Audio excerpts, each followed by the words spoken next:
I, I started for school very late that morning and was in great dread of a scolding, especially because Mr. Hamel had said I started for school very late that morning and was in great dread of a scolding, especially because M. Hamel had said that he would question us on our participles, and I did not know the first word of them. For a moment I thought of running away and spending the day out of doors. It was so warm, so bright, the birds were chirping at the edge of the woods, and in the open field back of the sawmill the Persian soldiers were drilling.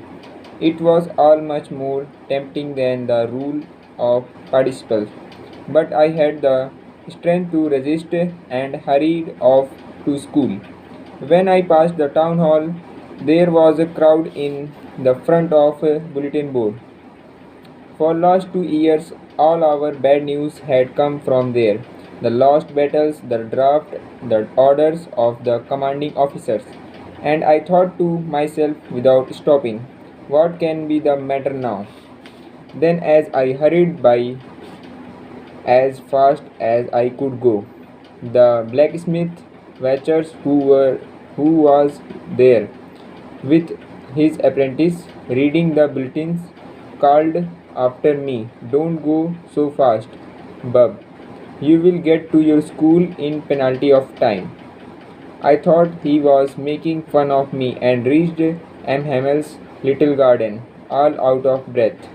Usually, when school began, there was a great bustle which could be heard out in the street.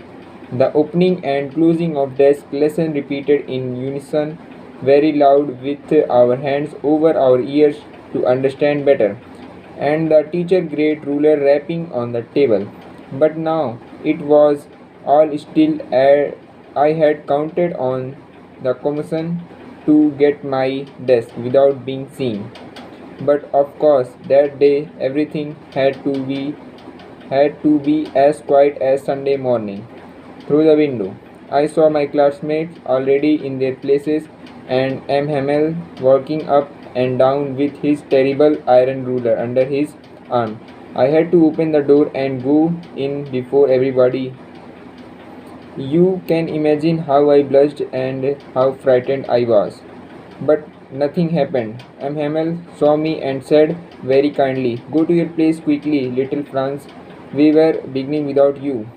I jumped over the bench and sat down at my desk. Not till then, when I had got a little over my fright, I did see that our teacher had on his beautiful green coat, his frilled shirt, and the little black silk cap, all embroidered, that he never wore except on inspection and prize days.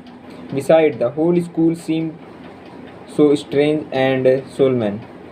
But the thing that surprised me most was to see, on the back benches that were always empty, the village people sitting quietly like our